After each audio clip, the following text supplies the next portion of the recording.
পরের নিয়মটা হচ্ছে রুলস ফর ইন্ডিভিজুয়ালাইজেশন, অর্থাৎ কীভাবে আমরা জার্নালগুলোকে আইডেন্টিফাই করব। একই নামের যদি জার্নাল থাকে সেইটাকে আমরা কিভাবে ইন্ডিভিজুয়ালাইজেশন অর্থাৎ আলাদা করব, তাহলে সেটার রুলসটা কি? তাহলে if there are two or more periodicals of the same title, যদি দুটো বা দুটোর বেশি কোনো একই নামের টাইটেল থাকে সেই ক্ষেত্রে আমরা কী করব?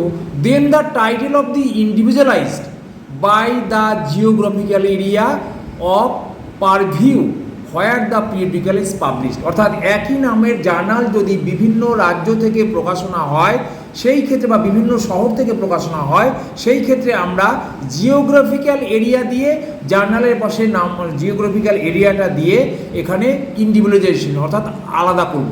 তাহলে আমি উদাহরণ হিসাবে দেখিয়েছি ইন্ডিয়ান এক্সপ্রেস, এই জার্নালটা মুম্বাই, পুনে, দিল্লি থেকে বেরিয়েছে, এইভাবে আমরা দেখাবো। Thank you.